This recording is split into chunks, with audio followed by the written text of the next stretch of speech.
is TOS Television, your digital-first pan-African news network. I am Abigail Ukwade, and this is Africa Now. Nigeria is leading the charge as the #1 country leading cryptocurrency adoption. The report titled "The World Goes Crypto: Top 5 Countries Adopting Crypto and How BUSD Helps" was released on Thursday by Binance, the largest cryptocurrency platform by trading volume. The report states that 2021 will be looked at as the inflection point towards the global adoption of cryptocurrencies based on Statista survey on selected countries that said they used or owned cryptocurrencies in 2020. And on Zambia's election, following the successful staging of Zambia's 12-hour closely contested general elections between President Edgar Lungu and longtime rival Hakainde Hichilema, vote counting has now begun. Around 7 million citizens were eligible to vote for a president, legislators, and local government representatives. The winning candidate must acquire more than 50% of votes to avoid a second round-off. Official results are expected by Sunday. And in Algeria, journalist Rabah Karrej has been sentenced to 8 months in prison for his reporting on protests by a minority group that demonstrated over economic and social marginalization.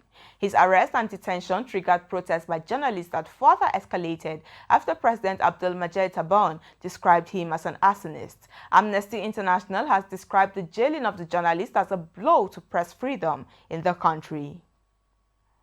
22 people suspected of being behind Algeria's most devastating wildfires that killed 69 people have been arrested.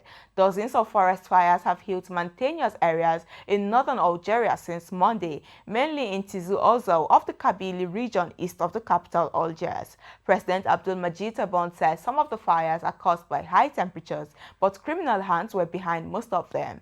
Meanwhile, Algeria's state prosecutor has ordered an investigation into the lynching of a man suspected of deliberately starting wildfires. Jamel Ben Samel died after he was beaten and then set alight. And away from Algeria, the latest United Nations Food and Agriculture Organization State of Food Security and Nutrition in the World showed a forthcoming global shift of food insecurity towards Africa. Africa did not have the largest number of undernourished people in absolute terms. However, it did have the highest proportion of citizens living without sufficient access to calories at about 19% as against 8.3% in Asia. The report says disruptions to weather patterns caused by climate change have increased drought in some places, while disrupting agricultural production through floods and tropical storms in others are some of the reasons for the global stagnation in food security since 2014. This is your digital-first pan-African news network, TOS TV. You are watching Africa Now. We move to business after the break, so stay tuned.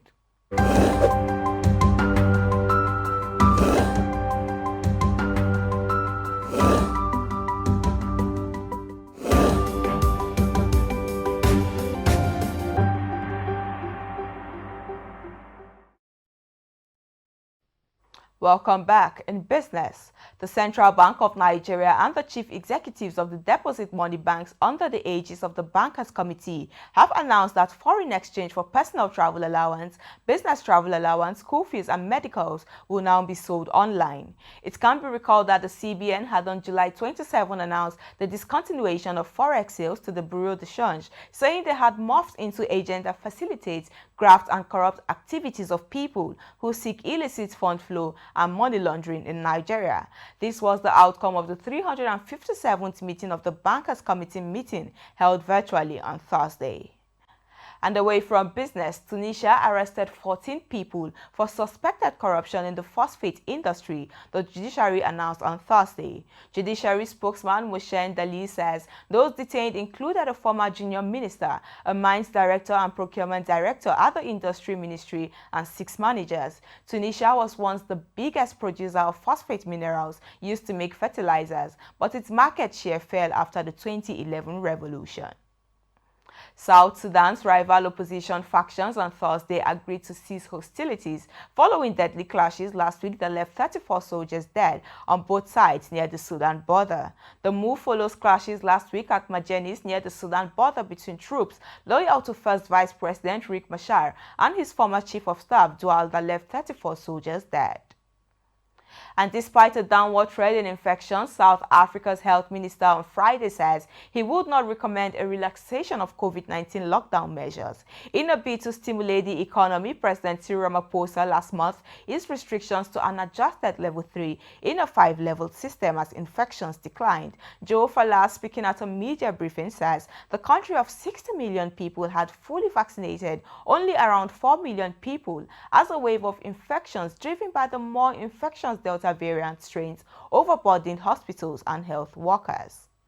And in sports, Barnaba Korir, the general team manager for Kenya's Olympic team, says the lockdowns and restrictions of movement caused by the COVID-19 pandemic stopped the athletes from winning more medals. Kenya's Olympic team won 10 medals at the Tokyo Games, the most of any African country. Meanwhile, many Kenyans on social media criticized government officials for failing to organize a reception for its returning champions. To honor all Egyptian athletes who won the medals in the just concluded Tokyo Olympics, President Abdel Fattah al-Sisi announced that role to be named after them. Sisi said this in reference to Fraya Ashraf, who won the medal in karate, and the other 5 medalists, praising their relentless efforts to fly the Egyptian flag higher. And that is Africa Now. For more updates, do visit our website at www.TOSTVNetwork.com. Follow us and like our social media handles on Facebook, Twitter, and Instagram. And remember to subscribe on YouTube to stay with us and enjoy more programs on TOS Television Network. I am Abigail Ukwande. Thanks for watching.